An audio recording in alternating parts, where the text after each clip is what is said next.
taking on Ben White. And it goes out off Saliba. It's Liverpool's first corner. Yeah, and this is, well, it was a wonderful pass to get him into this position. But the numbers did their job.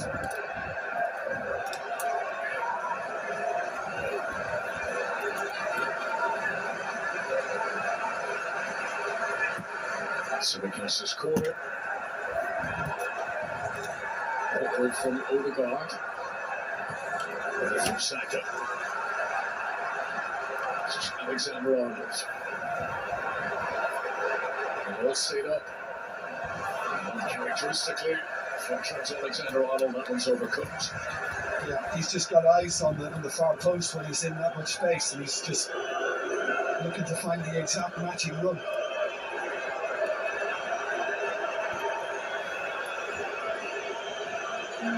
Big moments in a big game for Gabriel Magalhaes. He was omitted on a couple of occasions at the beginning of the season, but now Mikel Arteta seems to have found the defence he relied on for last season. And as you referred to earlier, Conor, I mean, all the details suggest that, all the stats that they're doing extremely well. He has never lost a home game to Arsenal in the Premier League. Plenty of time for Liverpool to try and turn it around. And as things stand, Arsenal will be right on their own at the top of the Premier League table for Christmas. Jones really lashed that Mo Salah. Difficult one for the Egyptian to receive. I think he got caught in two minds as to whether to play it to him or to knock it over the top. Liverpool didn't score against Manchester United last weekend. It was the first time in 35 games in all competitions that the Jurgen Klopp's team had not found the net. Now they've got to defend. Gabriel Jesus taking it on first time. And there was no shortage of power, just too high. Yeah, Virgil van Dijk has basically looked around as if to say, that's not good enough. We've got to do better than that. It's too easy for Martinelli to make the run and find Jesus. Gabriel Jesus, who scored against Liverpool in this game last season. Simicas's delivery comes off Ben White. It's still in play. Ingo. Poke it up.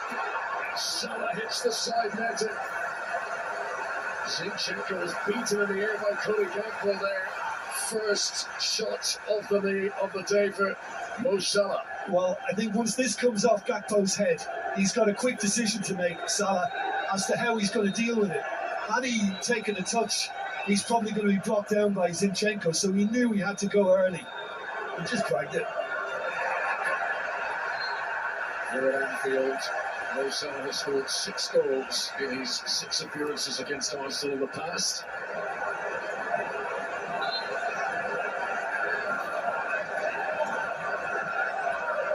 Unchanged team today for the 3rd Premier League game in a row for Mikel Arteta. Fixtures is busy, but Arteta sees the value and the strength that comes with continuity.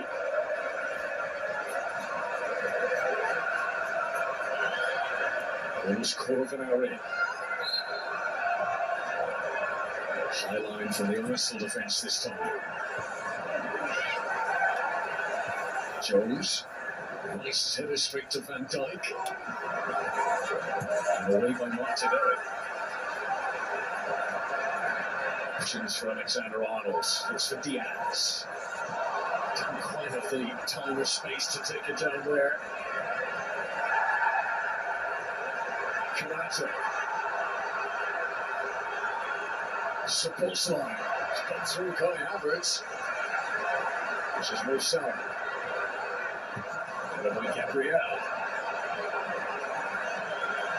It's confident from Zinchenko, but it was effective too. And then Declan Rice runs it out of play for a Liverpool throw.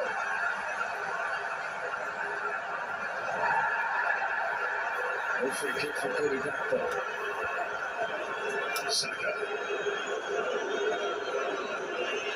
This is top scorer this season in all competitions for Bukayo Saka. Trying to get White to win it back. Here's Odegaard. Gabriel Jesus. And false Simicast. Free kick to Liverpool on the edge of the box.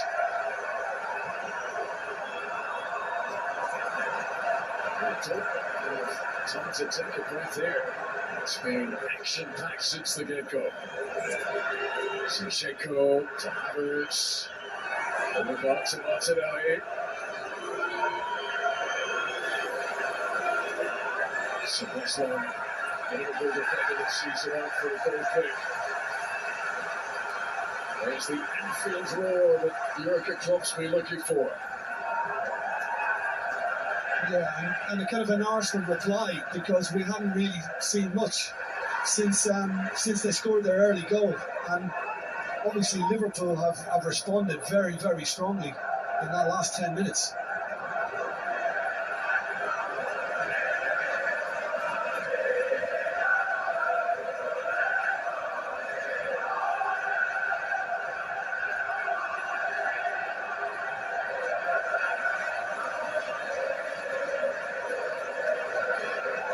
Alexander-Arnold, looking for Gakpo.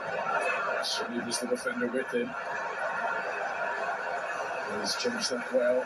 William Saliba just shepherding it back to David Raya. Every time I see Saliba, the word cool comes to mind. He never seems to get flustered. I don't see his feathers ruffled very often, William Saliba.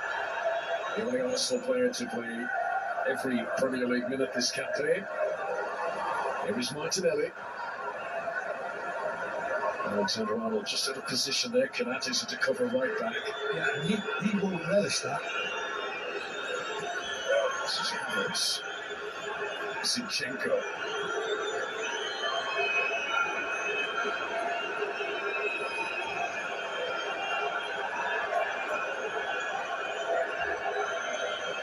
Second shoots to the Simicast. Picked up by Luis Diaz. Liverpool briefly regained possession.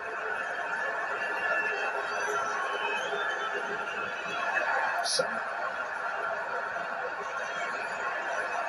Hurdles over Odegaard.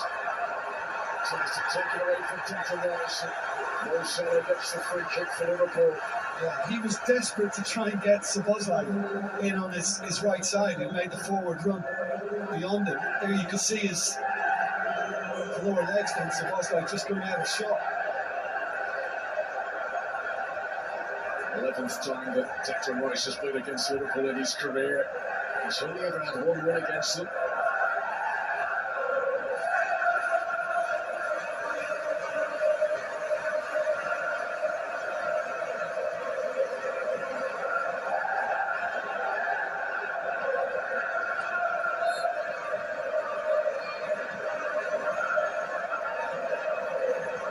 Alexander-Arnold.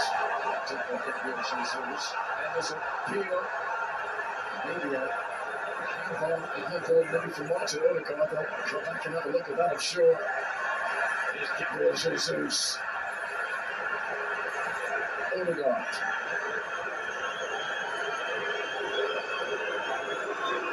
Now Rice.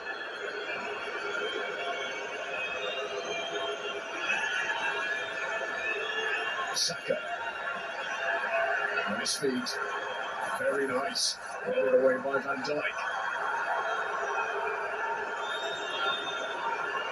The video assistant referee has looked at that Odegaard incident and says check complete. Here is Odegaard down the other end, never really convincingly striking it. We'll go back and have a look at the handball shout down the other end. I think there's a little bit of a slip in there, and I can understand that there would be a big appeal on that, because it looks as if he's stretching to put his arm down towards it.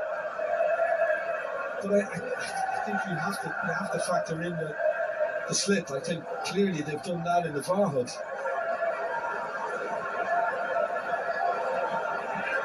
Chris Kavanagh, first time he's refereed this fixture. There's been a call to the floor. He's in action so far. Salah. Gakpo's made a great run here. Declan Rice tracked him all the way.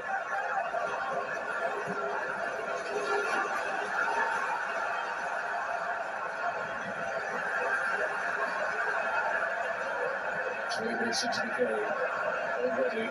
Arsenal had as many shots in this match as Manchester United did in the full 90 minutes last weekend. In terms of the ebb and flow, it's been very much a contrast this time round. Yeah, well, it was never going to be another low block from Arsenal, who were quite prepared to go toe to toe.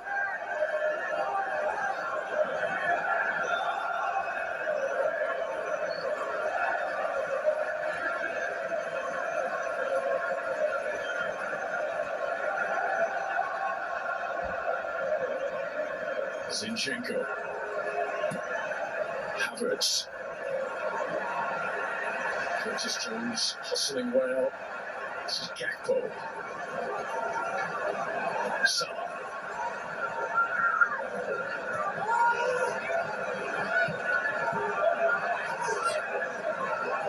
also under pressure. Liverpool forced to retreat. Good pace on that. Alexander-Arnold picking out Mo Salah. Zinchenko was informed by the attempted back heel. Very good space to manoeuvre there. Zinchenko has done well. So too Martinelli. Liverpool trying to get players back. So well done challenge from Konate. But Odegaard feeds Saka. Now Rice.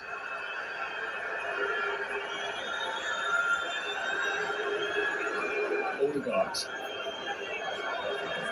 Trying to pick up quickly as it's intercepted by Alexander-Arnold, but Arsenal do eventually get it to the Brazilian.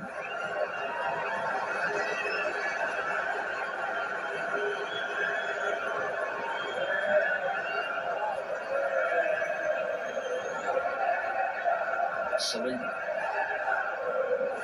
Real crispness to the Arsenal passing down on the deck. Saliba's touched too much of a chunk out of Saka. Yeah, who I thought could have played Martinelli in just a short time ago, because that run he made starting in his own half, he carried it right onto the Liverpool box in the end, and I think he wanted it back.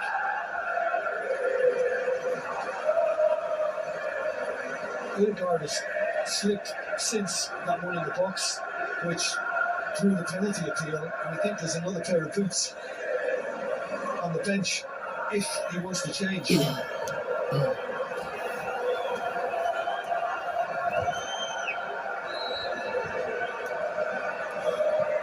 Arsenal's only goal in this game came from a free kick. Liverpool have everyone back to defend this one. Van Dijk's header. Clearance completed by Alexander-Arnold. He's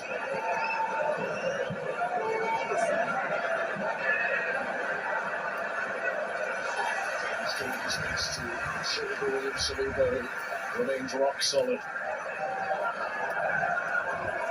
Diaz's most recent goal came in the 4-0 win over Last Linz that was here in the Europa League last month. His Premier League goal was that late dramatic equaliser Luton in November.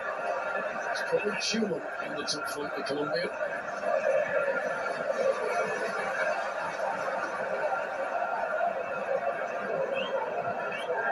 Endo.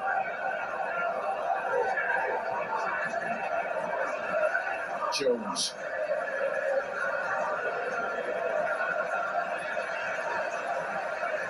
Held up by Saka back helping out the Arsenal defence.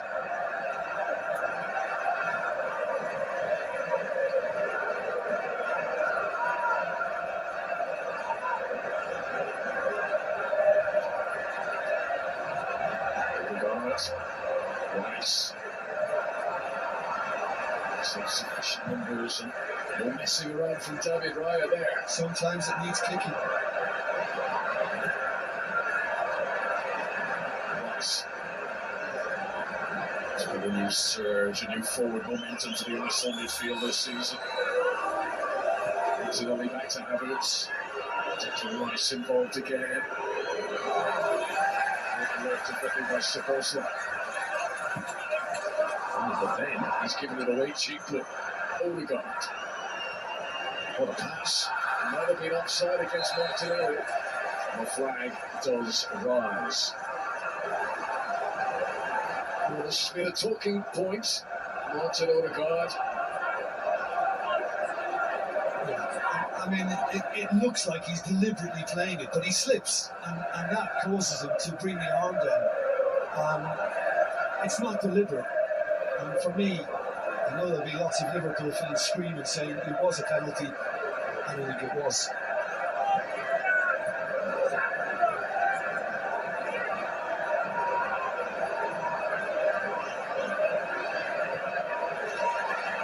This Curtis Jones.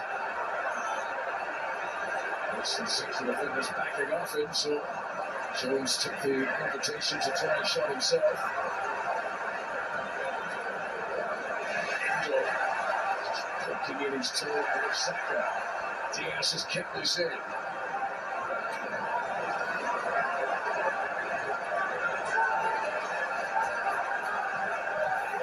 Alexander-Arnold.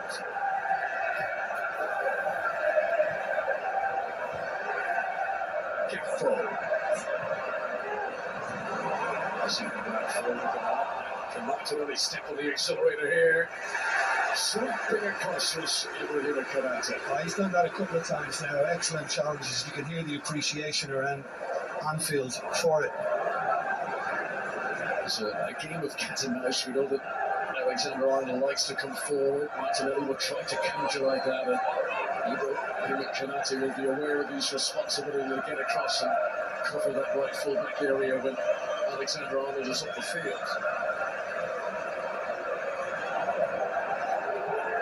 Much of the Arsenal attack so far the game has come down the left.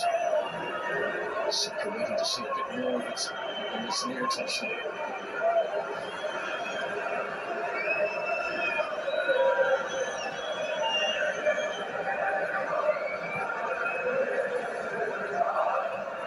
Yeah, I mean that is heavy in Arsenal's favour so far. I mean, Liverpool basically have to remind them that red spells danger because they're not causing them enough problems at the moment. Odegaard was looking for Kai Havertz, easily intercepted by Trent Alexander-Arnold. Martin Odegaard has had the most touches of any player on the pitch so far. Looking to dictate the tempo and flow of the game.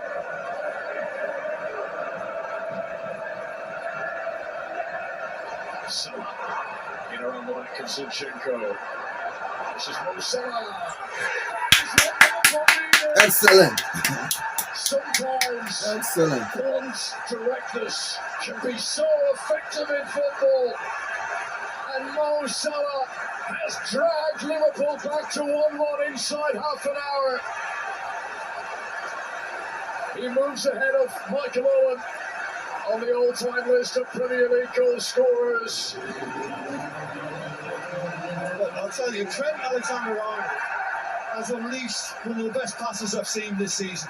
This is absolutely dreamlike, and it's gone over the head of Zinchenko, and now he's vulnerable, and he's weak in terms of what he tries to put out to prevent Mo Salah from coming inside. Should be looking to send him towards the byline, but he allows him inside, and then it's brilliant. Raya's thinking that he's probably going to go for the far corner. Oh no, I'm not. He changes his mind, goes near post, and the keeper hadn't read it, and that's a brilliant equaliser. Brilliant. Mo Salah's first ever goal in English football came against Arsenal. That was when he was a Chelsea player almost a decade ago. It has taken Liverpool almost half an hour to get a shot on target, but Mo Salah has made it count. He looks to have some extra Brilliant fire goal. in his belly this evening. You illustrated just a few moments ago, Jim, the number of attempts that Arsenal had. Liverpool have made their one shot on target count. Mo Salah's name, Salat, the Merseyside there at Anfield.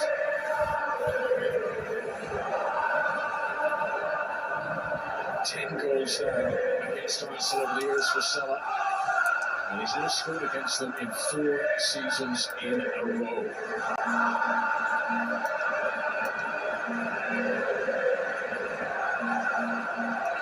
it's not just the finishing. I mean, his attitude, his application, it's tremendous. Arsenal struggling to get back. Down goes referee says play on. Alexander-Arnold. Too high for Diaz. Simicast was able to nice game. Liverpool's favour. Up and away by Declan Rice. Yeah, Havertz or Martinelli or maybe both need to just kind of hold their position a little deeper for a while to support Zinchenko. Brilliant game, my dear. The decibels definitely now on Anfield.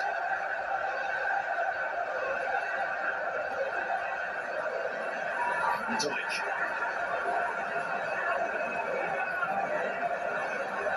Konate. Trent Alexander-Arnold, who's claimed the assist for Saragol. 7th time he's had an assist against Arsenal in league games. It's the most assists that Alexander-Arnold has had against any Premier League club. And it was, as you say, Jim, it was world class. Stunning. But once he gets in that position between Konate and Van Dijk, I mean, he almost becomes like a quarterback. And it's just a case of where he's going to land it.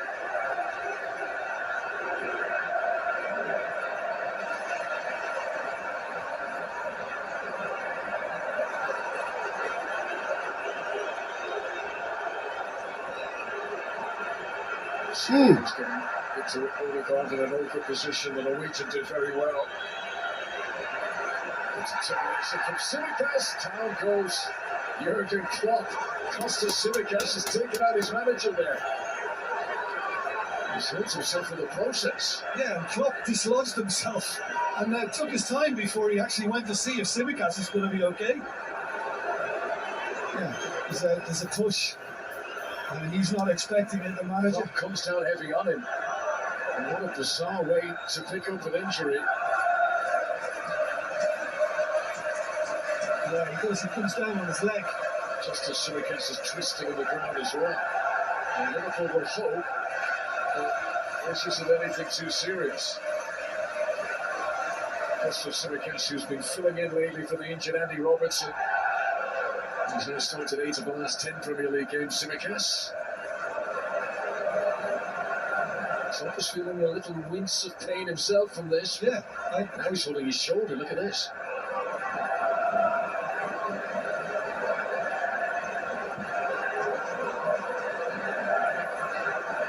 Ironically, it is a shoulder injury that's keeping Andy Robertson out of the moment. Yeah, shoulder, collarbone. Somewhere up there, and it was a heavy hit. So,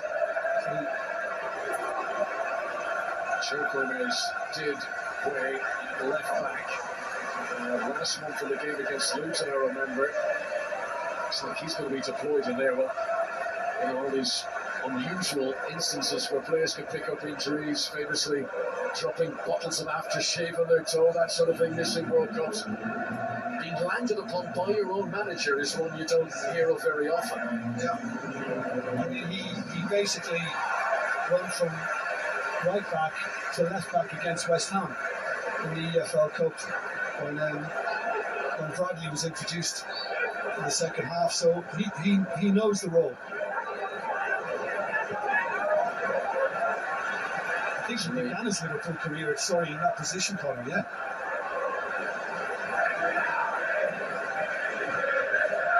Just over 10 minutes of normal time. So going to the break. Arsenal struck first. Liverpool who have been able to bite back. Jonas Martinelli.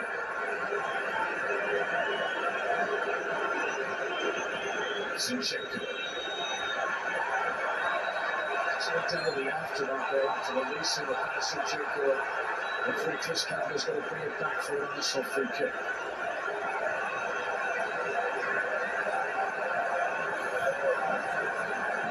This week has marked 4 years in the job for Mikel Arteta.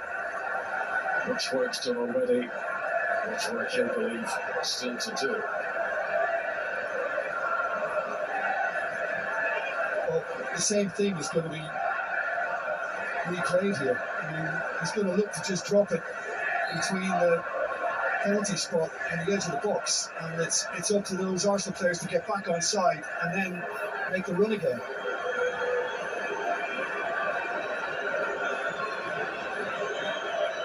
Nice delivery. This time Gabriel hit the deck before he could even get into the penalty area. Saliba keeps it going. Saka challenged by Luis Diaz. The battle of the two number 7s. And that will result in an Arsenal corner. In recent history, this fixture has been laced with high drama and high score lines.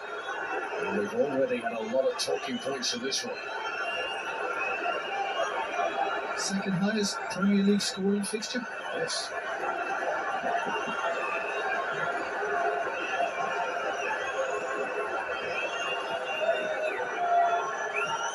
In swinger from Saka. This is Gabriel Jesus. Saka's delivery the second time. Too close to Alisson Becker.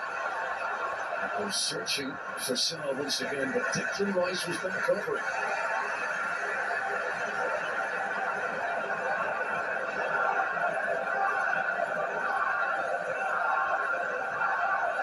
To 57 Premier League assists to Alexander-Arnold. That brings him level with Andy Robertson, the two defenders who've got the most in the Premier League's history.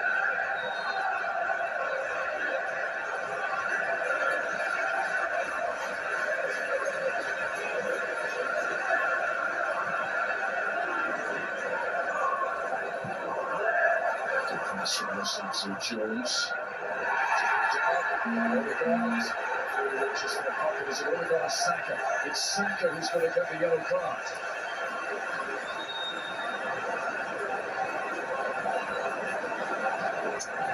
Yeah, I mean, I think you'll see just a little clip. It is Saka who's been booked. Yeah.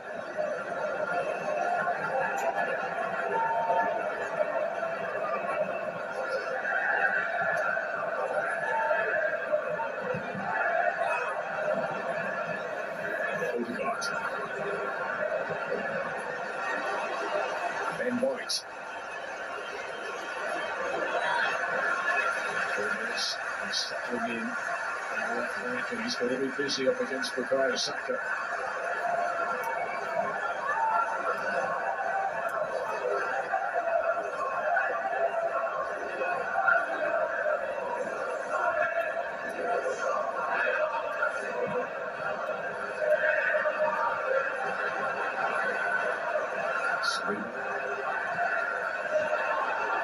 Given on the soft side from Ben White, but Ryan was able to adapt.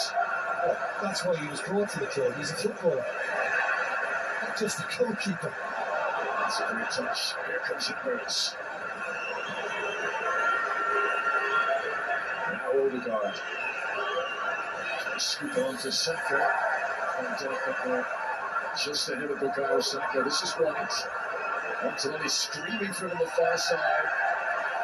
He's given the ball away, right? He's gone down theatrically in the hope that he'll save his embarrassment. And he's looking for a cheap free kick. He's not getting it. Arsenal's right back is out of position. As Liverpool come again with Salah, who wanted to thread it through for Cody Gakpo. And it was just too close to the keeper. No, but having a big influence on affairs, again, Mohamed Salah. And unsurprisingly, White is recovered.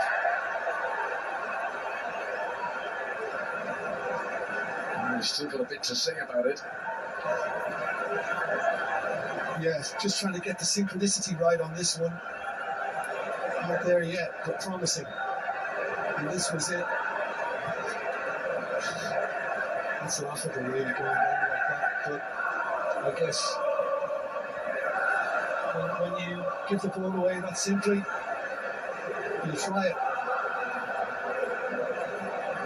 Zinchenko looking expansively towards Martinelli. It's a lovely touch from Trent Alexander-Arnold to intercept. Gakpo's got some room here. No flag, not yet, but then it rises. We know what he can do with the long-range passes. This was a lovely touch. I mean, this is sublime. Down the other end, Saka has brought Alisson off his line. This is Martinelli. It hits the advertising boards and onto the back of the net, the rear of the goal. What a glorious opportunity this is for Arsenal. Jesus has been a strong factor throughout the game. You're kind of thinking here that Saka's going to finish it, but he overran it slightly. And then once Martinelli got in position, there's a little slip on his part, so it's not quite right for him. And in the end, once he does get a chance to swing his right foot at it, he drags it too. Gabriel Martinelli, who got a goal and an assist in both games against Liverpool last season. It's the first time that Joe Gomez has found himself just trailing in Bukayo Saka's slipstream there. The approach of attack that Arsenal can use with more regularity now. This is Rice. Odegaard. White.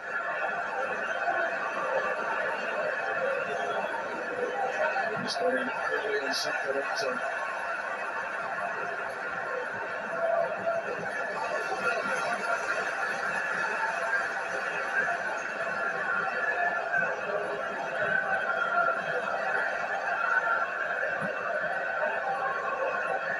Again, Liverpool looking to bring their number 11 into the game as quickly as possible. That's where the power is. You would think that aerially it would go to Gakpo's head, but not the case at all. I mean, everything has been aimed at Salah.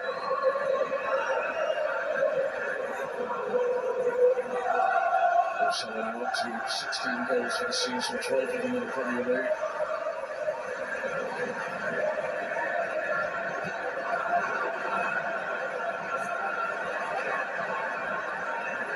There goes Gabriel Jesus, and he very quickly takes the Arsenal free kick. Saliba. Havertz to Szoboszlai.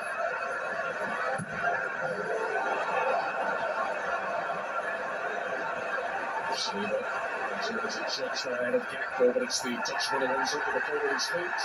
Liverpool want a free kick, but they're not going to get it. Odegaard. Zinchenko. Could be a counter on here. Martinelli, Alexander-Arnold sprinting to get back.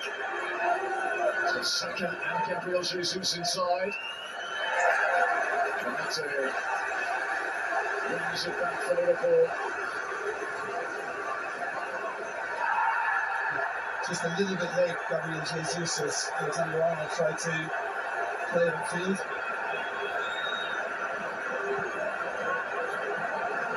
He's made some good runs, Martinelli, but Kanate at this moment in time seems to have him in his pocket.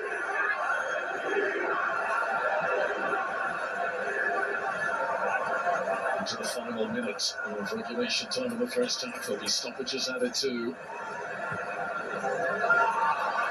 Jones.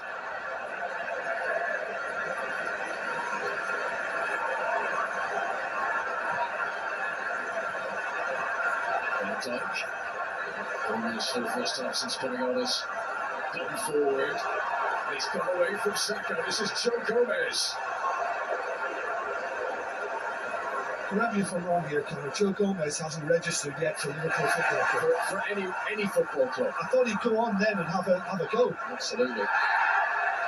Free kick to Liverpool for the foul on Curtis Jones. And Arsenal were vulnerable then because Gomez exploited the pace that Saliba had left. For club and country, Joe Gomez has not scored. This is the 231st appearance of his career. He didn't fancy taking it on there, but Jones has won the free kick for Liverpool. 4 minutes being added on for stoppages ahead of half-time.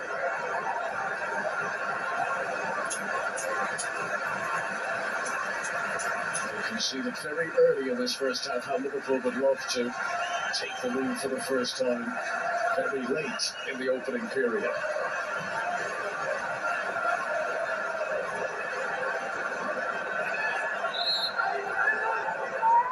Arsenal's defence not quite as stepped up as much this time, and Raya holds it firm.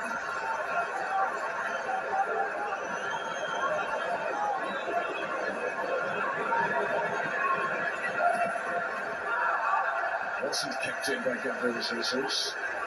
Liverpool throw.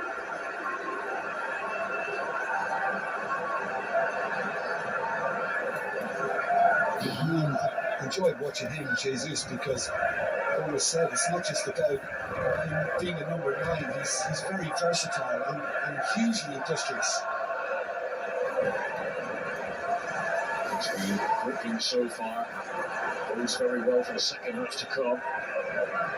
As Mikel Arteta said in his pre-match interview, he said as a player, these are the games you love to play in. The stage is set. The attention of the football world turning to Merseyside this December evening under the lights at Anfield, and both teams are going at this full throttle.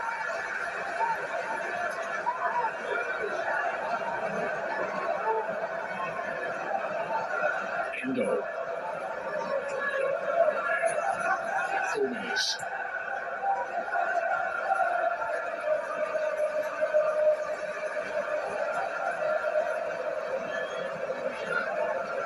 Szoboszlai.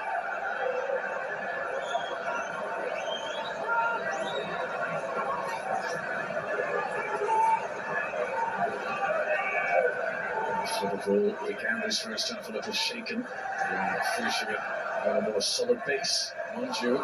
It's a poor pass by Alexander-Arnold. And Martinelli is held up by Endo, that was quite deliberate. The Japanese international will go into the referee's book for that.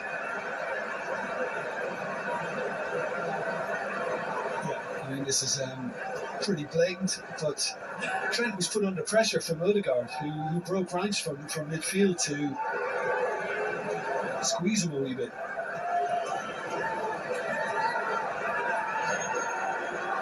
It wasn't a million miles away from here that Odegaard set up the opening goal of this game for Gabriel.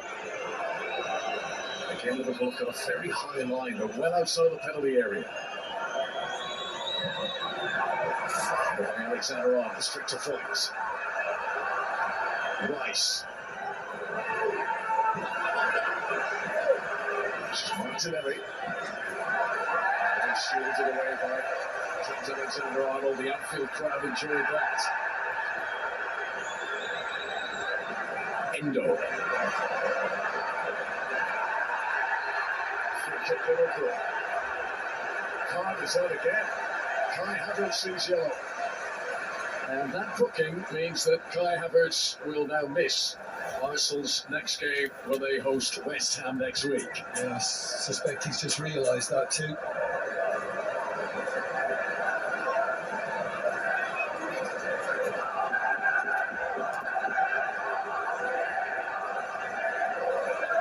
It's looking in the game though, because any sort of mistake, it can be your fault, maybe losing the game.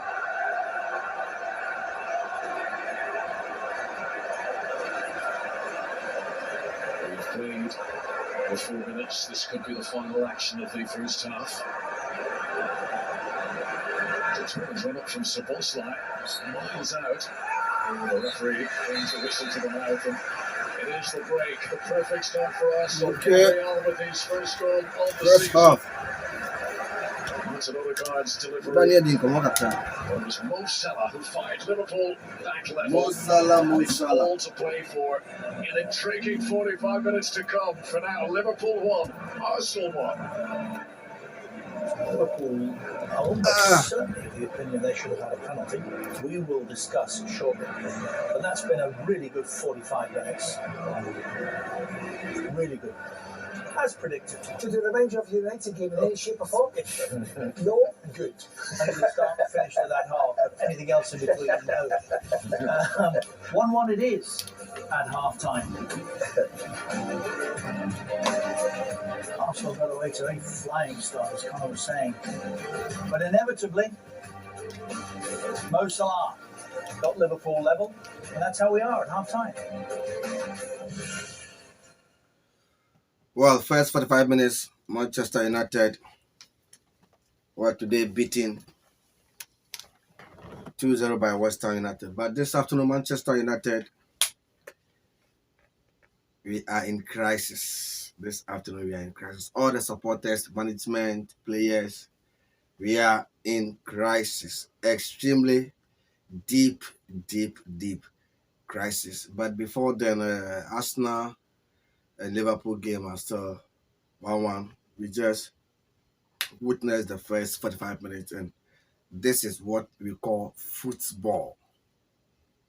Isn't it beautiful to watch Arsenal, Liverpool exhibiting very tactical and intelligent style of football?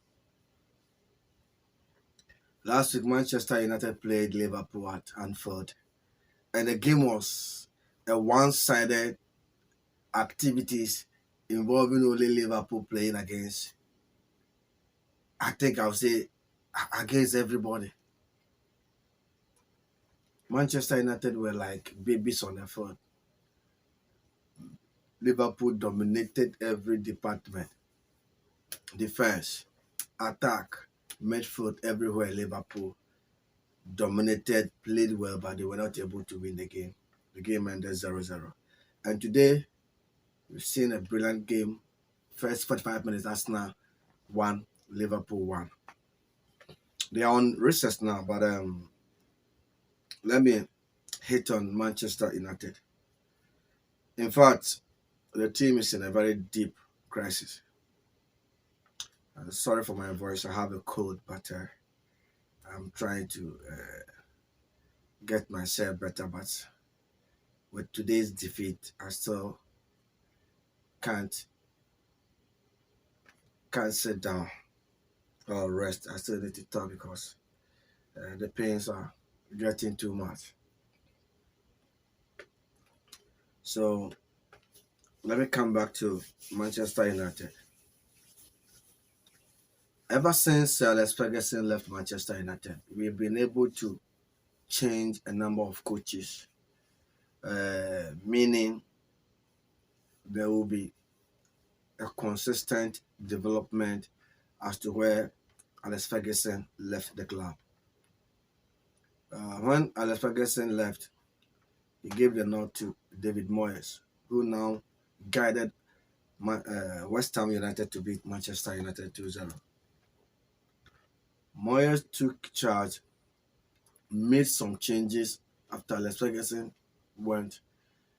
He brought a couple of players and then left some players who were already with Alex Ferguson left the club, and then he brought mainly players that he think he can work with them or the mobile. But Moyes ebeye bia adena amfa. So Moyes was given the exit. He left, and then they brought Louis van Gaal. Van Gaal also came, brought some players we believe he can work with them. But still, he brought Memphis Depay, he brought Danley Blind, a couple of Dutch players from the Dutch league, thinking his philosophy will work together with the players he trusted to work with, and then bring Manchester United back to the level the club was when Alex Ferguson left Manchester United. Still, Van Gaal, we played fantastic football, but scoring was a problem. So they let him leave, and then they brought Jose Mourinho. When Mourinho also came, he also came with his plan. They gave him the chance. He brought some players he believed he can work with. Mourinho brought Fred. He brought Alexis Sanchez. I mean, he brought some guys he think he can work with. He brought Marco from Marco Damian from the Italian league.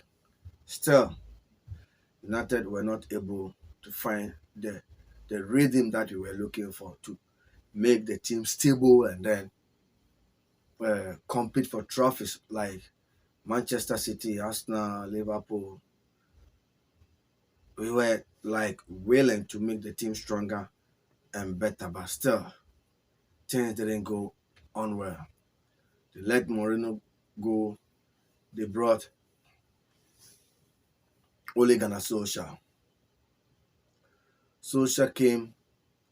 Things were working in the beginning, and then later on, things started declining. And it went on until they fired Ole Gunnar Solskjaer, and then they brought Ralph Rangnick as an interim manager for a brief spell. He also came trying to bring a pressing style of football, thinking that pressing system will work.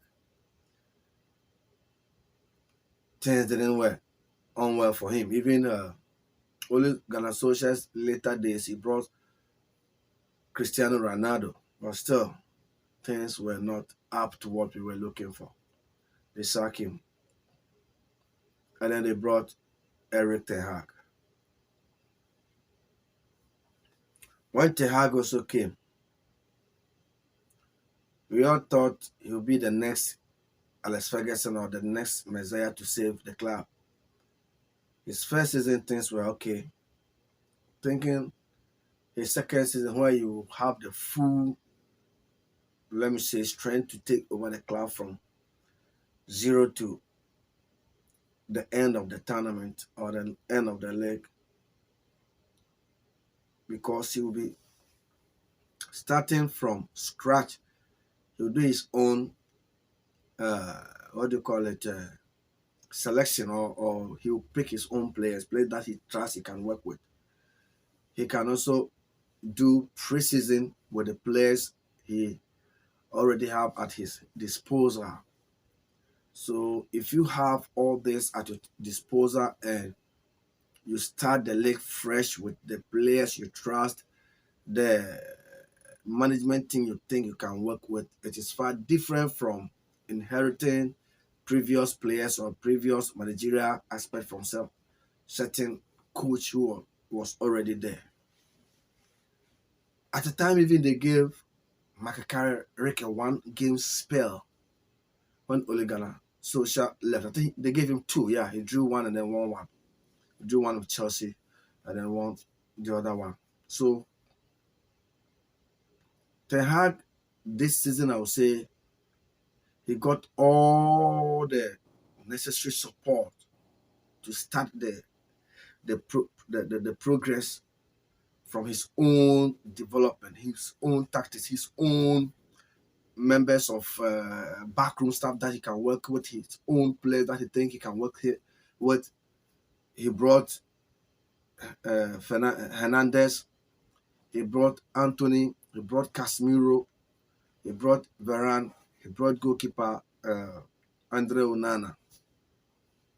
Before then, we already had David De Gea. De Gea was at his peak, but Ten Hag could not keep him due to monetary aspect. De Gea was demanding an increase of his salary, but they thought they cannot increase the salary, so they have to let De Gea leave. And then they went on to bring Andre Onana from Italy, and then they brought the Turkish goalkeeper Ate Beyando. So if you look at the expenses, you'll be bringing Andre Onana and Ate Beyando. Why don't you put the two expenses together and top it up for David De Gea, who was unexperienced and who has been in the Premier League for a longer time, to keep that confidence? He's been working with the team for quite a longer time since Alex Ferguson brought him. And he was getting to his peak as a goalkeeper. But this management decided to let him go and brought these 2 new goalkeepers, and also let Dean Henderson, who was also working very hard under David De Gea. He went to loan on a couple of years, he came back, he did very well. So if you want to even sell the here, or you want to make changes in the goalkeeping department, why don't you give Dean Henderson the chance to start as a number one goalkeeper and go to the academy and bring on board the youthful academy goalkeepers to also study from Dean Henderson? Because this is a club that normally depends her progress from the academy system. That is the DNA of Manchester United. The DNA is to produce players from the academy to the senior team. Manchester United buy players, but they don't overhaul like what they are currently doing. So you can see they are shifting from their trend of developing players from the youthful academy side to the senior level. But that now they are already have like the money already are there, so they always want to go out there and buy like what Real Madrid normally do. But sometimes if you don't follow your culture, your system, you find it very difficult to stand or to build a team because you've lost your character, you've lost your identity, you've lost your DNA. But football is all about building the process from your culture style of developing your team. Real Madrid, they don't have that culture building energy, so they always go for the big player from different clubs. That is their style. It is there. It is working for them. But teams like Manchester United, teams like Liverpool, those are teams they always goes in through their academy procedure to bring players from the academy and then make the team big. That is the team's system. Chelsea, they have the capacity of buying players from different countries because when Chelsea, Abramovich took over, they were not doing very well. So they were lacking the character of developing players from the academy level to make the team bigger because Manchester, Arsenal, Liverpool were already on top of that system. So Chelsea, Abramovich decided to bring on board a new method by signing players from different countries. That's why he brought even Mike Essien from Ghana to play for Chelsea. They brought Didier Drogba from the Ivory Coast, Solomon Kalou. That was the DNA for Roman Abramovich when he took over Chelsea. That was the system, and it was working for them, and it did work. But for Manchester United, if you decided to use the same buying procedure, it can't work because the players find it difficult to adopt the English system. They find it difficult to adopt the plan of Manchester United because Manchester United always play from the defense and to attack. They control the ball, they possess, play, pa. That is the style, academy style of football. So that is Manchester United. So when they brought Eric Ten Hag, I thought, say, because Ten Hag was from an academy team like Ajax, who were also believing in the academy system, developing players from the junior ranks into the mainstream Ajax setup. So I thought, say, with Ten Hag coming, he will also be focusing on Manchester United academy.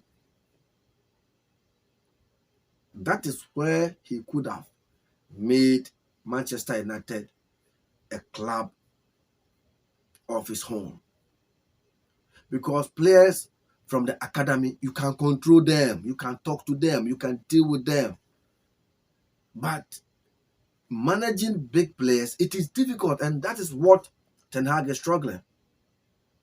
He had issues with Cristiano Ronaldo because he couldn't understand the fact Ronaldo wanted to excuse himself from joining the team for a pre-season. If it is a young player who doesn't have a child or any children, it is easy to take them to pre-season because they will not be engaged from family issues. But these big boys, they have that family issues to always attend to. That is why Ten Hag had issues with Ronaldo. And Ronaldo refused to join Manchester United during the preseason. Ten Hag was not happy. So when he came back from the preseason, things were bad between him and Ronaldo. And when Manchester United went to the preseason without Ronaldo, the team were also struggling. They struggled during the preseason because Ronaldo was not part of the game plan.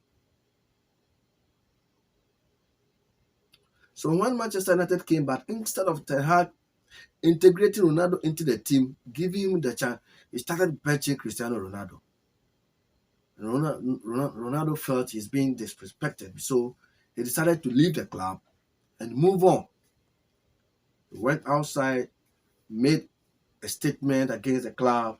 The club was not happy with the statement he made, but Ronaldo was telling the truth, the reality at Manchester United, where people come, they see, but they can't tell. He was part of the youthful system in Manchester United. When Ferguson brought him, he was a very young boy.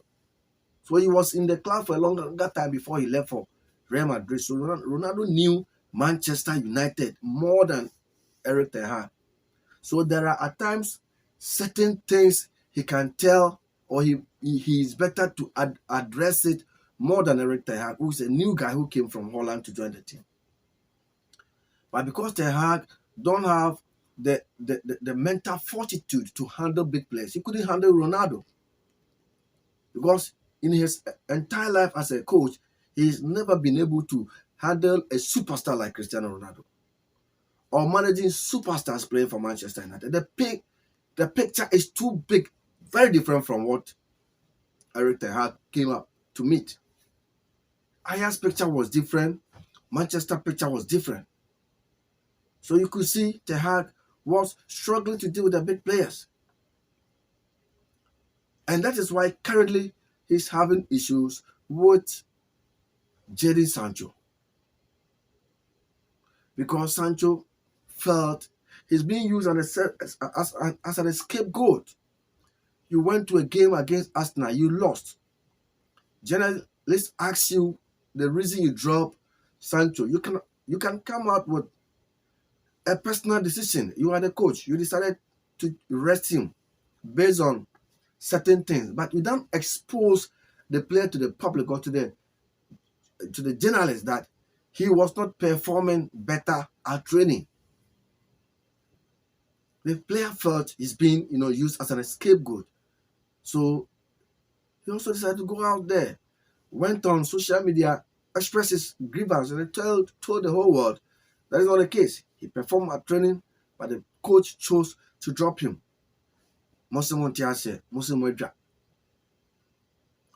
Sancho Omepacho, he's an English-born guy. Ubruni onimne right. Sancho knew his right into one year. So Omepacho because who's 1 year bonny.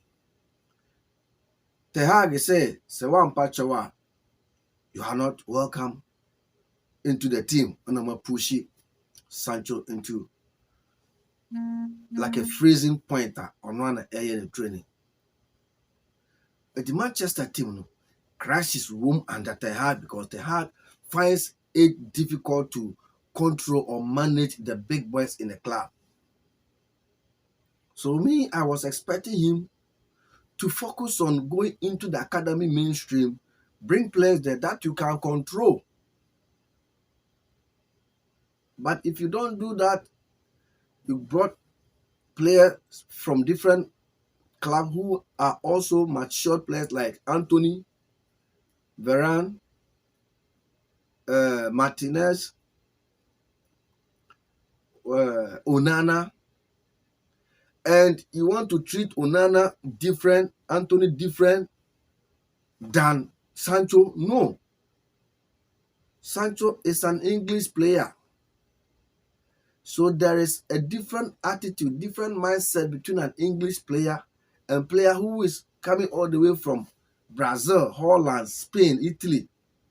Treatment at every country, build up, raising children is different from every country. And players from, like, let me say, like Obi Awatana America and Obi Awatana UK, Omuntetian a different. Those from Brazil, those from other countries, yet it's always a Ghana for. Oh yeah, Akwala, you don't have a say.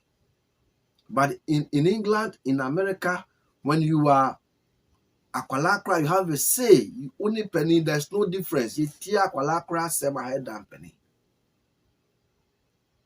So Eric Ten Hag, wabona mona na or dam na nim eno na e hunting no eno na ama na adwuma na e den. The only thing Eric Ten Hag can do to succeed at Manchester United is to build the club from the academy level where I was started one. You brought Garnacho. Garnacho is doing well for the senior team. You brought Pellistri, Facundo Pellistri. He's doing well. You brought Kobe Menu. Menu is doing well. Today we brought Cabwalea. He's also a younger player from the academy who also did well. You've also already started introducing Shula Shortai. Alvaro Fernandez, you allowed him to go on loan. So fine. We also have other players who are better, like Will Fish, who are very good at the under 21 level. Those are players Ten Hag must build Manchester United from the scratch. Those are the players you have to build your team. But if you decided to go and buy from outside thinking they will come and they will do better, no, nothing will happen. They can't even listen to and then be brave. I will force over to the bad team. So the struggle at Manchester United, it is because they have lost the identity of the club, trying to copy from Real Madrid, and it is not working. Wabokato Anthony, close to 80 million pounds. Wabo close to 14 matches on ma assist Bakumpo. Anthony is just a waste in the Manchester United setup. He doesn't even know what he's doing when he's on the field playing. Meanwhile, like you can get emphasis from a player at the academy who can play. There's a player called Noah Emeram. He can play better than Anthony at the ringside or right wing now. The Anthony too. And one thing Ten Hag also don't normally do is he finds it difficult to change players' mindset, attitude on the field of play. Apart from Luke Shaw, sometimes he uses him on either on this left side of defense. Asa. The rest, he can't change them. Or the Anthony Bayern, Anthony always on the right side of attack, or the Anthony to right. Anthony, your left footed, thinking say he can cut in. And here players almost pretty to say Anthony. Ebina Mohamed Salah, oh yeah, for Liverpool. Oh, pretty we all saw him brilliant. Saka at Arsenal, oh yeah, the same thing, brilliant. Phil Foden at Manchester City, brilliant. But Anthony can't do the same thing at Manchester United. So you've been using this guy on that same position for a longer time. He's not performing. You are a coach. Why don't you change it? Next time, Anthony Enko left here, so call left obey to me IEBB. Just switch him from the right to the left, and let's see. Or sometimes, but Anthony behind somebody and see if a bit me work here now. You can play him behind a striker like Rashford on top, or maybe Hojland on top. You play Anthony behind him. You put Garnacho on the right. You put Pellistri on the left. Sometimes you have to switch the players interpositionally to assess if they can perform. But on the or the Anthony not to hold now right. Anthony Bayano, he's been on the right side up to now on performance. Me, I can play better on the right side than Anthony if given the chance to play at Manchester United. The only thing I need to work on is my stamina. Just to work on my stamina. But the speed, I can run better than Anthony. The physique, I can be better than that. I can handle ball, I can control, I can dribble, I can pass more than Anthony. I can create chances. I can score. But Anthony is not doing anything on the right side. But still, Ten Hag can't change him. Garnacho, sometimes you play Garnacho on the left, fine. It works effectively for him sometimes. But sometimes you can switch him to the right and see. Players are born to be developed by a manager. So you being the manager, you have to manage the players well, demand something from them by giving them special roles and let them perform to your satisfaction. If they cannot perform, you change the player.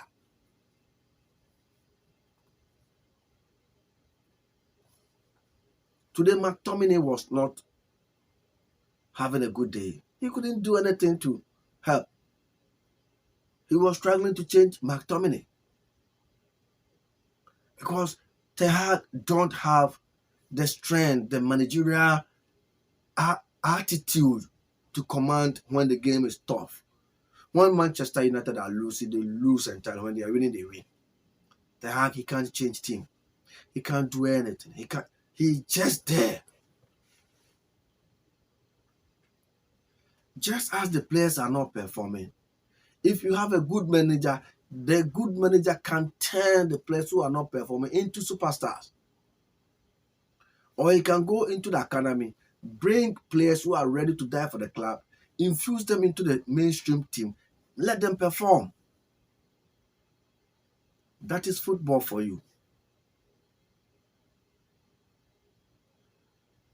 So, enough of the Manchester United game. Let's come back to the Arsenal-Liverpool game. The game is still 1-1 now. And before I go to the game itself, let me remind you tonight there's a boxing coming up. Anthony Joshua will be fighting Otto Warren in Saudi Arabia tonight. And also Deontay Wilder will also fight Joseph Parker. And then Jamal Charlo will also fight Dubois. These are tough boxing fight coming up tonight in Saudi Arabia. Once again, it's Arsenal versus Liverpool. The game still remains 1-1. Brilliant game. It's kind of entertaining game, but I can't show because of the copyright issues. Young commentary. After the game, I'll be back for final wrap up. Nafi, when you're cold, I'm struggling to talk, but Manchester United, they cool me, Timmy. I have to talk.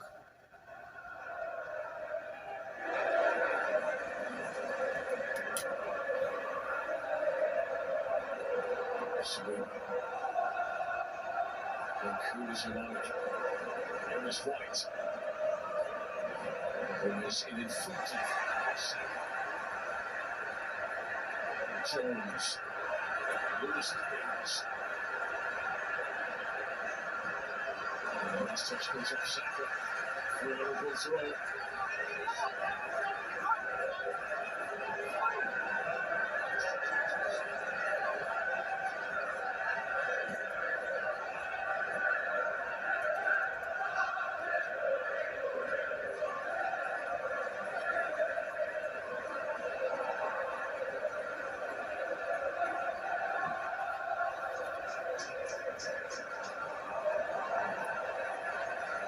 Clearance from Allison.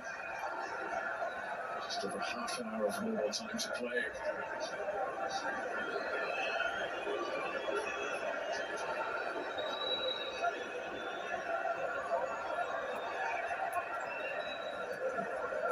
It's a tense, fraught atmosphere at Anfield. Rice.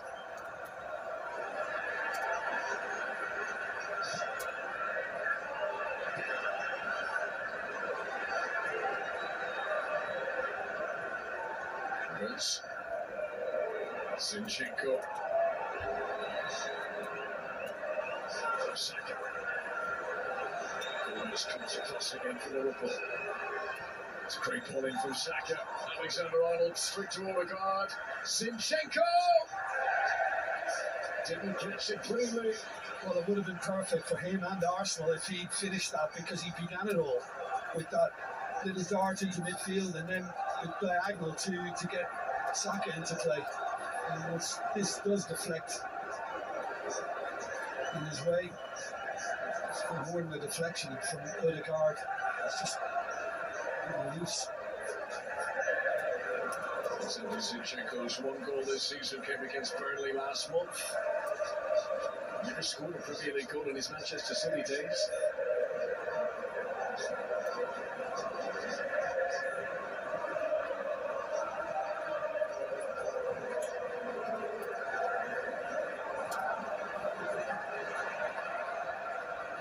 He's under pressure.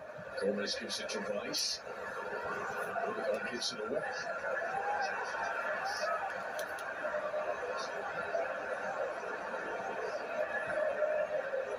So start of the day, 1 point ahead of Liverpool in the table.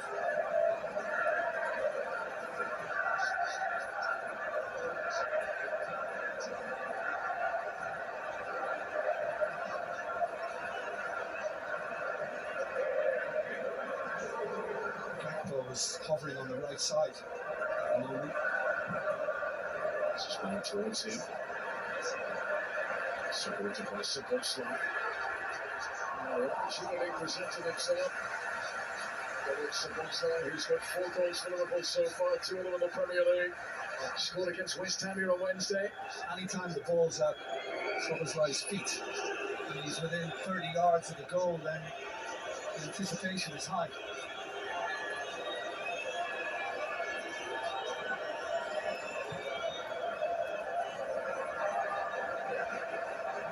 Zinchenko. Forward from Declan Rice. Just Konate. So draws to Raya. Just.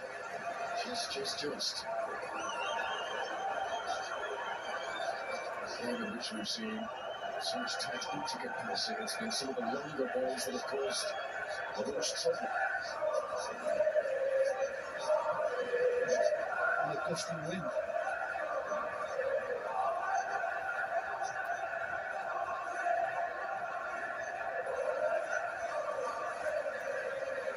Saka.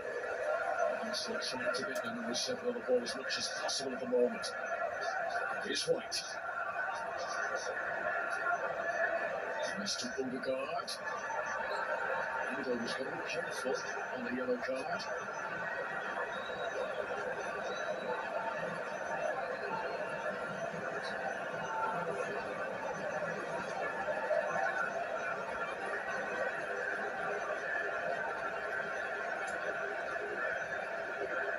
Hoping that their impressive track record with set pieces can pay dividends again. Jurgen Klopp's about to bring on these 2 changes, but Nunez and Gravenberch started last weekend against Manchester United. Not until after this Arsenal free kick.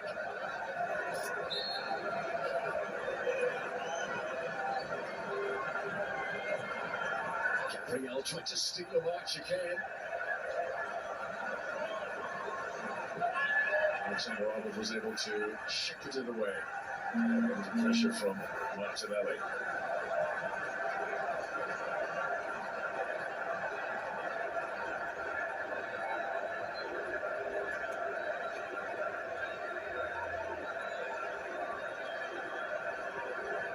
The Anfield crowd chanting the name of Darwin Nunez.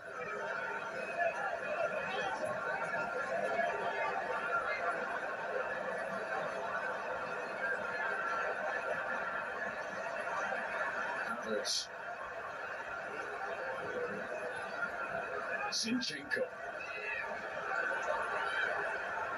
Odegaard. Down he goes again. The referee signalled he appreciated it was a foul, but plays on because Arsenal still in possession.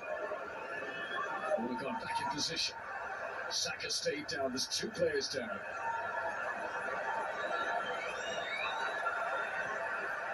Clever play by Ben White, and we'll have a delay here. Luis Diaz is going to need some treatments.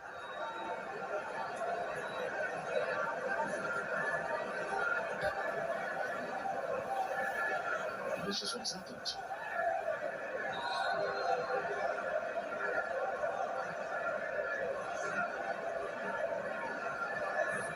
he was catching Saka, and in the end, he ended up, I think it was a knock of knees. And this doesn't look good for Luis Diaz, who's clearly in some distress there. The injury kept him out from between October to April last season. And Jurgen Klopp understandably will have concern with these images we're seeing of the Colombian in distress. Yeah, just on the threshold of the substitutions, he might have to reconsider.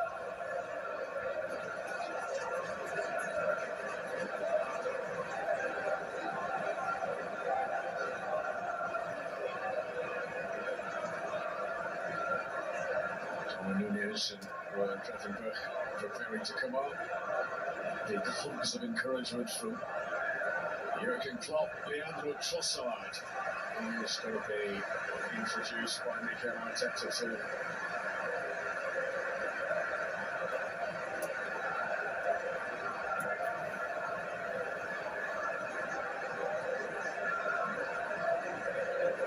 Liverpool. Preparing a third change, had been told. Harvey Elliott, who's going to be introduced as well. There's a good impact off the bench so far this season. Liverpool's most used substitute. Well, applause around Anfield. Good to see that Luis Diaz, at the very least, is able to walk off. We hope it was just an impact injury. Cody Gakpo will make way for the introduction of Darwin Nunez.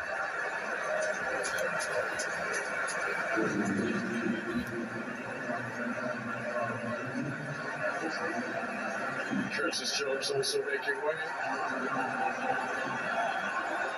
Gravenberch will take that position.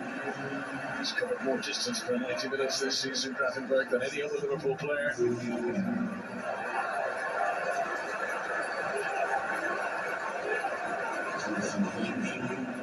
Leandro Trossard, who scored a hat-trick against Liverpool here at Anfield in his Brighton days, will come on in place of Martinelli.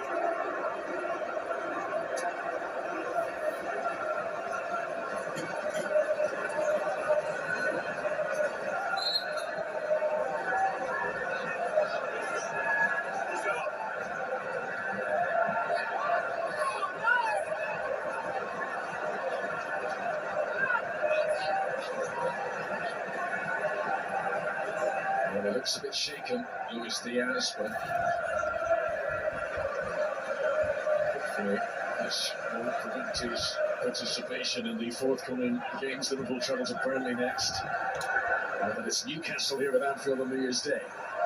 Here's Trossard, first time involved. Havertz.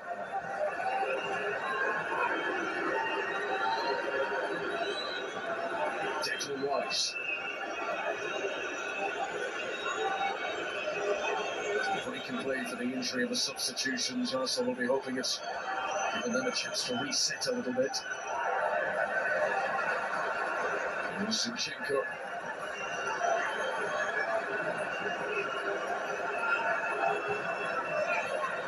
Trossard. And come out of play from the Belgian, throw into Liverpool.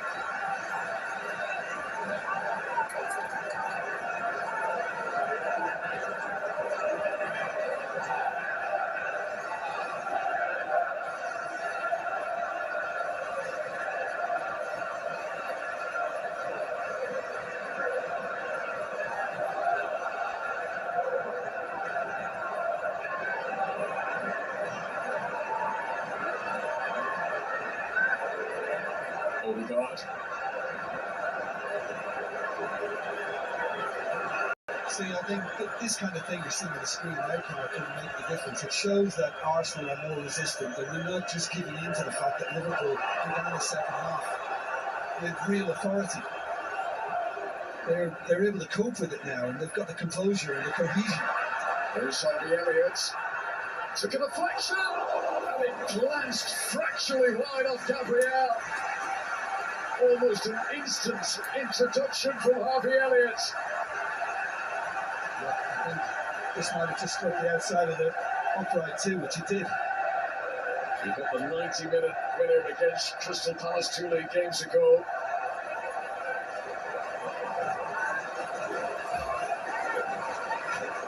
An expectant Kop awaits Trent Alexander-Arnold's delivery. New targets to aim for now. It's high, it's lofty, it's swirling in that breeze. Saka gets the better of Endo. Trossard's inside his own half, can't be offside. Gomez the defender.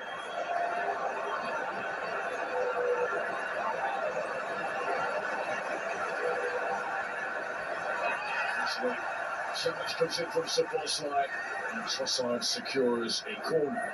Yeah, he's got to be pleased with that because he was confronted by 3 in the end, so to get something out of it is a bonus. He's looked bright since coming on, Leandro Trossard.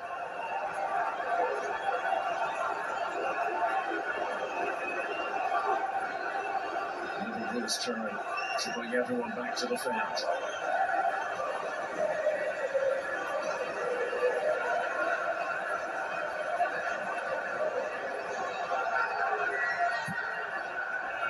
Away by Gomez. Miscue by Odegaard, picked up by Salah. Now, danger. 3 to his right from Mo Salah.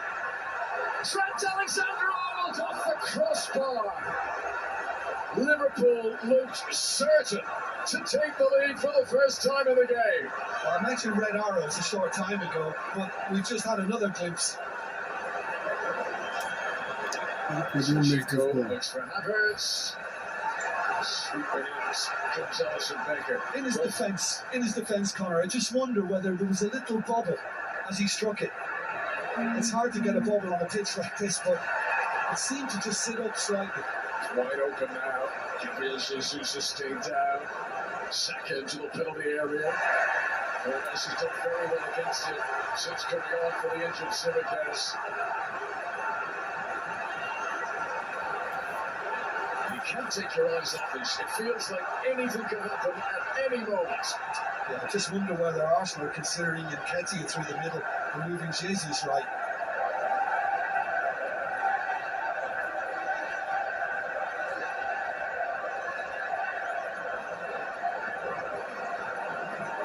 We've reached the 74th minute now. Arsenal haven't had an attempt on target yet since half-time.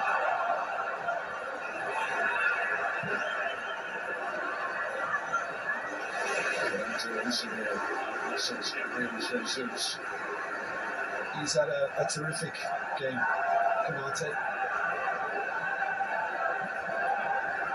We saw Rafael Varane play well for Manchester United here last weekend. Canate's been the standout defender today.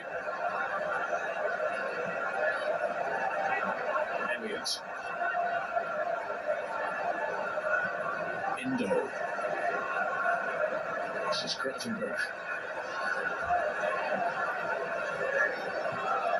Elliott. Gomez. Well, wasn't taking any chances at the full post.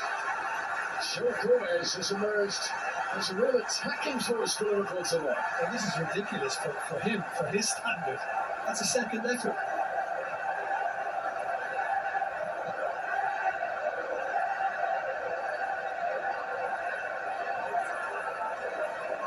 Take your time since Virgil van Dijk.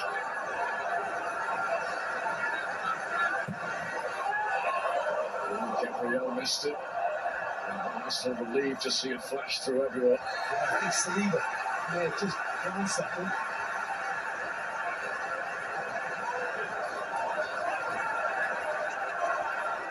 Game now very interesting. I am very interesting.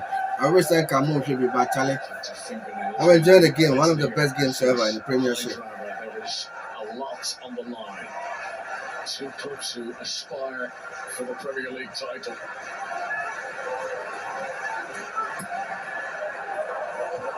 The header is just off and away from Darwin. Liverpool for That's just second goal, but Yeah, I mean, I think every Arsenal fan would have been dreading this. The fact that Liverpool are getting so many forward and there's such an outlet on the right-hand side. It does just sit up, slightly. But you still fancy him to hit the back of the net. And I think there was huge deflation around Anfield when this came back off the crossbar. He got the goal against Manchester City at the Etihad not so long ago. Trent Alexander-Arnold scored against Fulham here 2 home games ago in the league. It's too much. How costly might that risk prove to be? Arsenal preparing to bring on striker Eddie Nketiah.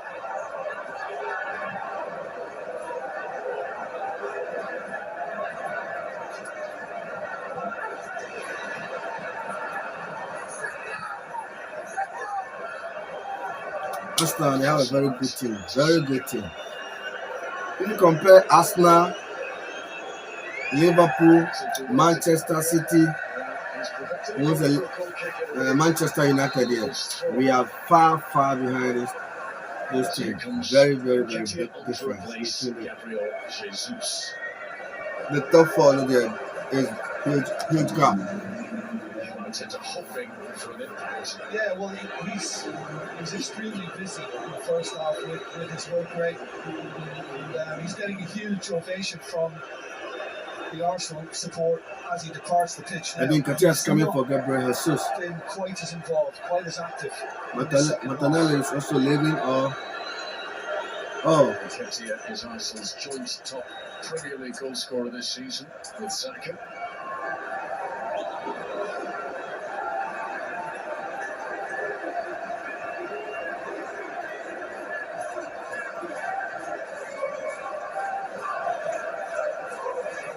He's got a winner at Anfield in his head, and you never know, then he's some pay for it.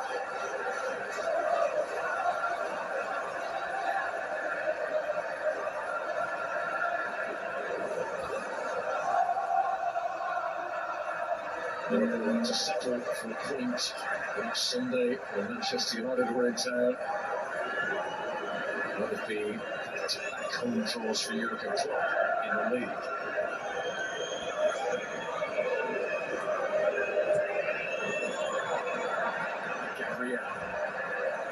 Gomez. You can see what he was trying to do. He wanted to push that in front of Harvey Elliott. Here's Havertz. Good work from Elliott. Nutmegged by Szoboszlai and Zinchenko. Poor pass from the Hungarian.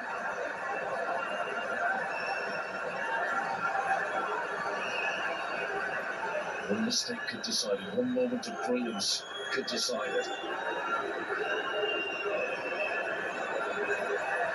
A bit of a blind alley there from Zinchenko. Excellent to well to hold on to possession. Declan Rice. He's got a few stoppage time goals himself this season. Stoppage time winners too. Saka. Last touch off Darwin Núñez, and Arsenal remain on the attack for now.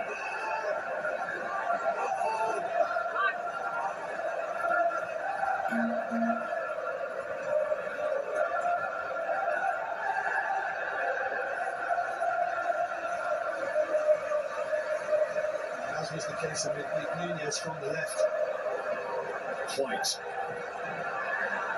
Alexander got a touch. Zinchenko again. He hit that one better. Konate got in the way. He can skew the shot off target earlier. Zinchenko's shot was more threatening that time.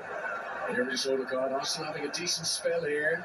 Leaves Endo for dust. Saka. Comes off Van Dijk. Arsenal saying he might have hit an arm. This is Declan Rice. Blocked by Konate again. Liverpool's defence could do with a breather here. I think it did hit Van Dijk's arm, but I think it was body first. Havertz. Rice. Seeing more of the ball now in the Arsenal midfield.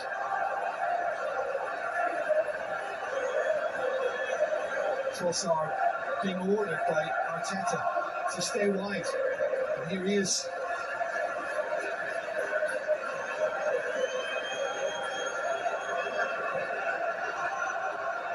These are the moments when football fans fret. They know there's a potential happy ending here. They know there's a twist of the tail that could go against them as well. Brilliant play. Both sets of supporters will still believe that their team can win this. Trossard. Clever. Havertz. Down he goes. Arsenal wants a penalty. This one there. The bad is a referee, but you. Trossard. Canate slid in. And it was away off target off the The bad is a referee, but you boy penalty. Kai Havertz, but we'll have a look at this again. It's subjective. It's one of those ones again. I mean, I think he's basically looking for it. He's just waiting for Let's see the what little happens. nudge, which arrives here from Alexander Arnold. Oh, I think he's this looking was a to- foul, yeah. to use it to go down and hope he can convince the referee. Yeah, this was no, this was a penalty. Oh,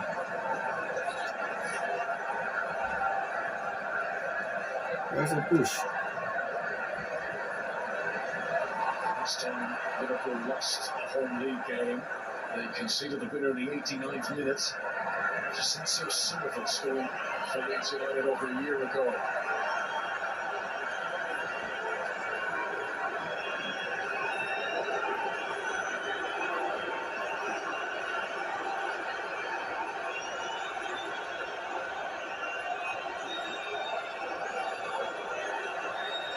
These two clubs will be the best in the Premier League, scoring goals.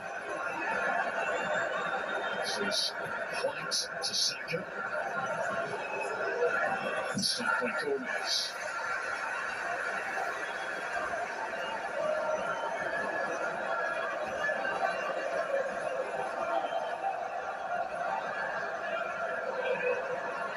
Oh, it's almost really good from Saka because the movement to just trick Gomez out of position was wonderful to start with. He's looking to coast into a dangerous position for Kai Saka. Down the other end, Darwin Nunez.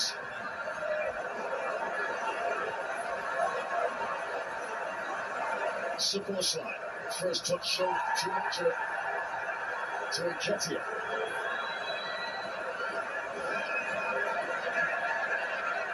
Support line's about to turn. Salah. He's the centre forward then. Elliott. Simple slide. Away by Gabriel. Only subtract Alexander Arnold. Efficient from Rice. Careless from Zinchenko. Gravenberg. Big shadow man for the Anfield crowd, but Odegaard was able to disrupt the flow. Down goes Nketiah. Liverpool aren't happy, but it's a free kick to Arsenal. And he's been taken from the wrong place by Gabriel, and the yellow card has been issued to Mo Salah. And it's either dissent or it's an attempt to time waste. Certainly somebody from Liverpool seemed to do that.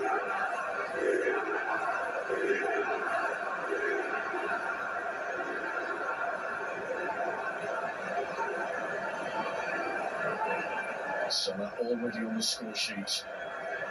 Can he inspire Liverpool to a win?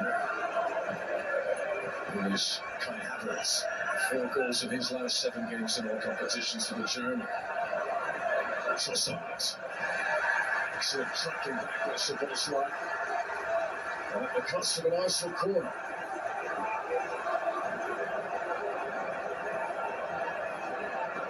The Gunners' strength this season.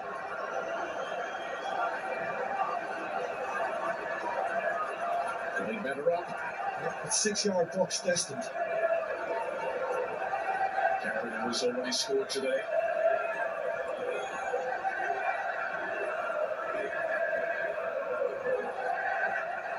Arsenal supporters housed there behind Trossard at the Anfield Road end. His delivery didn't create much impact, Joe Gomez. Has been full of concentration since coming on to replace the injured Tsimikas.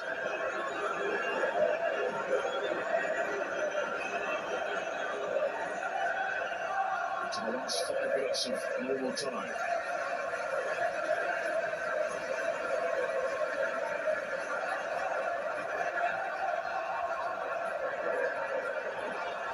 So Czech is certainly taking his time over this. Gets it back from Trossard. This is Havertz. Blocked by Endo, still in play. Arsenal's throw.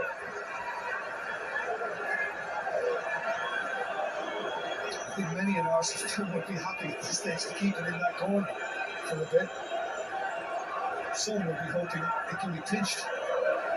Trossard. Chessia. It's a good team on Gravenberg. Runs into Endo. And that's going to be a free kick to Liverpool. And a yellow card too for Eddie Nketiah.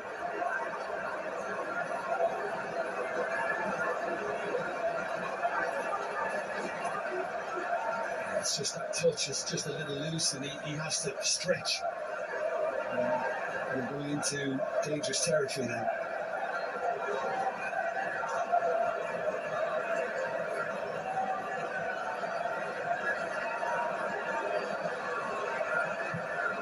Dominic looking for some close line. So get it back. There's Nketiah. Nketiah's put down by Endo. Referee was right beside that. Chris Kavanagh. Gravenberg feeds Darwin Nunez. Gravenberg changes back Declan Rice. Down goes Odegaard. Free kick to Arsenal.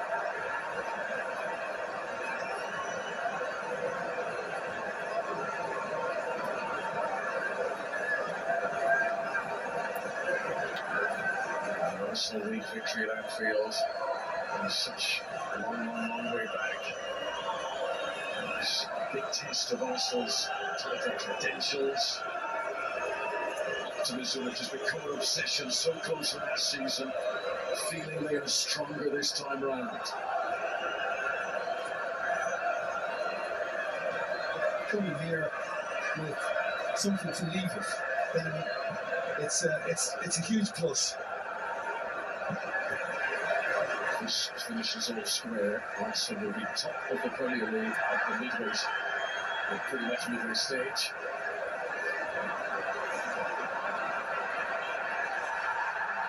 Saka.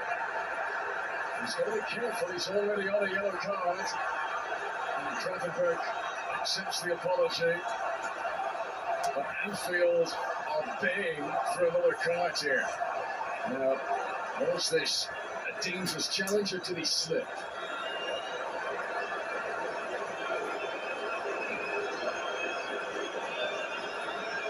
Slip. Feet gave away under it. It's a slip. I mean, it looks terrible, doesn't it? But it's just the way his movement unfolded after the slip. We're still looking at it. David Coombs and Lee Betts. No further action. Nothing. Saka was trying to put the brakes on at the end. He wasn't trying to follow through and hurt the opponent. He did give away from underneath him, but any moment like that is potentially incendiary in a game like this. Down goes Nketiah. Another free kick to Arsenal into the final minutes of the 90. Yeah, Van Dijk a little too anxious to try and recover possession.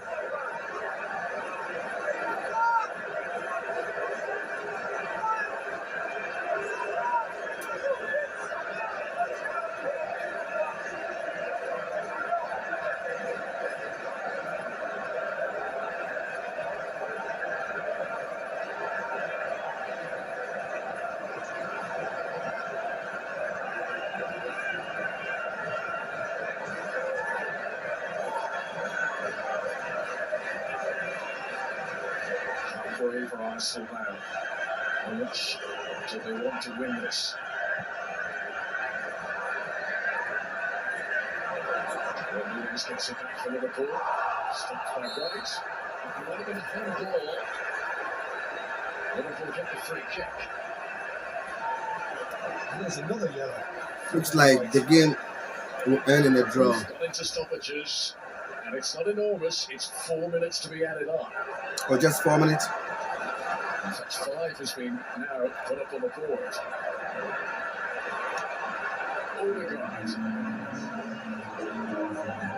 Trossard. Stopped by Alexander-Arnold, supported by Szoboszlai.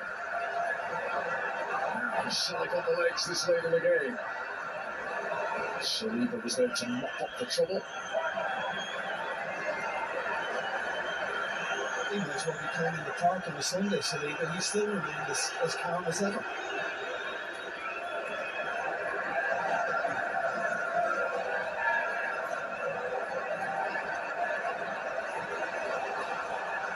Saka. Took a deflection, but a deflection had guided it away from the target. In stoppage time, it will be an Arsenal corner. Yeah, but at least it gives the visitors a chance now to steal this.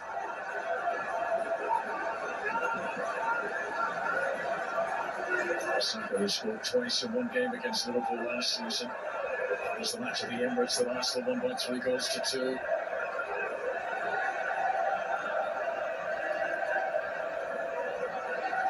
Trossad's last corner delivery was too low. Can he get this one right?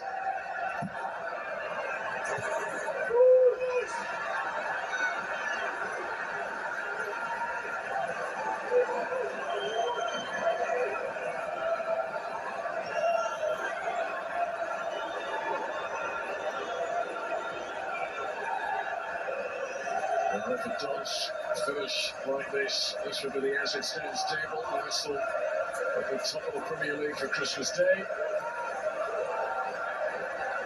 Aston Villa could have stolen ahead. They beaten Sheffield United last night. Still very much in the mix with Emery's team. Free kick to Liverpool. The table is right here, right now. But it could still change with a late goal here. But either way, Jim, we've got ourselves a title race. You know, it's a long time since it's been that close. You've got to go back a decade for a team just to have this 1 point lead at this stage of the campaign, at 2 points as it is ahead of Liverpool for Arsenal. And Manchester City have been so dominant in recent times. I know Liverpool have pushed them close on occasion. Arsenal just kind of fell short last season.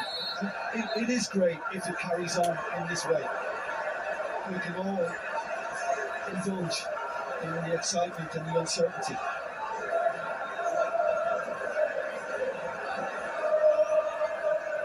So it's stoppages to go.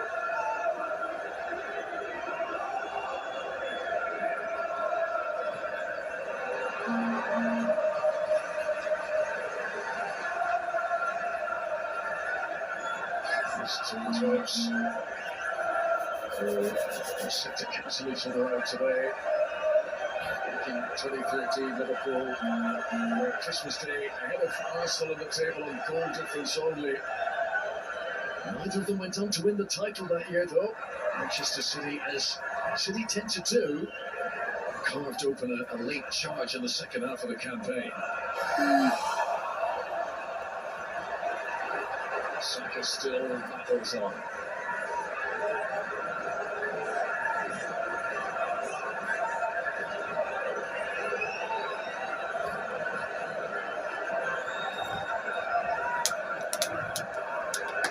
Center, converts. White. Angel got a touch. Here's Darwin Núñez. Taken down by Saliba. He's not going to get back into position. Time is almost up. Salah. Making a box office finish. Allison. Szoboszlai to Van Dijk.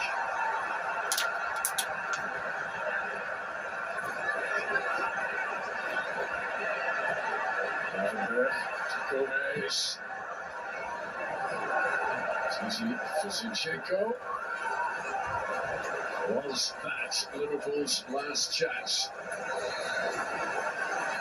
That is it. Liverpool It's over, 1-1. in a draw. Mikel Arteta and Jurgen Klopp have come through the ring. Liverpool Arsenal 1-1. I will say for how did this for the Manchester United issue and I think that they had our problem, especially even Kudus, for instance. Kudus was with Ajax when they had joined Ajax. Of course, Ajax though. He was not using Kudus. He only used Kudus when the time is needed. Say will be a prayer and I say be a, and that is when he used Kudus. He was always benching Kudus. Kudus got 100% chances of playing for Ajax regularly when Ten Hag left for Manchester United. So imagine. And when Ten Hag left and Kudus came to the mainstream Ajax team, he was scoring consistently. He was then using as a striker, as a decoy striker for the coach who succeeded Ten Hag. He was not even playing in midfield again. And that is exactly what David Moyes is using Kudus now. He's playing him behind Jared Bowen. He's not playing him anymore in the midfield again, but behind Jared Bowen. And you saw what he did and then I should go at Tiao. Over us now, a friend said, oh, Ayas, you don't use him. You went to Manchester United, you took players from Ayas, you took Fernandez, you took Anthony, you left Kudus. But David Moyes, one coach Kudus, but share the expert who said Kudus is far better than the players you abandon or you pick from Ayas, no, or you're far better. Anthony now far no, this guy saw that. He's far better. That tells you say the heart is only a good manager. Cause to me, name say Kudus name Bob effective thing, Anthony. 100% on any day. Kudus is far better than Anthony. But due to racism, that is what I say he was a racial coach. Because of the skin color of the guy, you decided to abandon Kudus Mohammed. Like one thing I like in Manchester United, a creativity in the team. There's no creative player at Manchester United now. So they struggle to control the ball. They struggle to create chances because no creativity in the squad. When you player be like Kudus, or be creative spaces, or be dribble, or be chiche. Hodgland is in up front. Onya services. One neck pass no. Creative player be na command Hodgland pass. Anthony was doing creative here. Just a trash. Once again, thank you for your time. My name is Shao. And if you made a movie see and I tell me in your choir everba near be sports them kakra. Yeah. And check you be CAF African Cup of Nations AFCON. You be what the market be who and then I was here the mama also. Yeah, the mama. So kudos once again for your time. My name is Yao, and at an appropriate time, I'll be with you once again. But to you all are more all over the world, especially for those who want something like a portable blender to make a juice when you are outside the place without electricity. This blender is called Trendy Blaze Portable Juicer Maker. And this juicer maker, you can use it to do like a smoothies. You can use it to blend your banana, orange, any type of vegetable that you can drink. You don't need to use what do you call it, electricity or power. You don't connect any power to it. You just have the Trendy Blaze blender like this. You put in all your juice like the banana, ginger, orange, tangerine, anything that you want to blend to make a nice smoothie. If you have that Trendy Blaze blender, it is portable and cordless, no plug. You don't plug. Ultimately, the cover via or the shell came at the compact one at the show. So that's what the and then you cover it. You press to blend it to blend it. Remember that fit coffee then you can drink your juice without plugging it on the wall. You know, a portable, you can travel with it. We call a Shopify, and I say type of www.trendyblaze.shop, www.trendyblaze.shop. Okohwa or sabit me akabi. I want to juice and $50. First, like $100 because it is cordless. We don't plug it against the wall. Cordless, the beer will be able to be used. You can use it without electricity anywhere. You can use it. So it is $100 before, but now they have reduced the price to $50, and they can ship it to any location. Beer will be any location. They can ship the Trendy Blaze portable blender to you. It can be in China, it can be in Ghana, it can be in Ivory Coast, everywhere they can ship it. Just go to www.trendyblaze.shop, www.trendyblaze.shop. Then you use your PayPal to purchase the item and they will ship it to you. Of course, site where they have any, like they have variety of stuff in there, but they are more focusing on the blender. So they have other stuff when you go to the shop. Anything that you think you can buy, you can get all those things from them. Thank you very much. Have a wonderful day.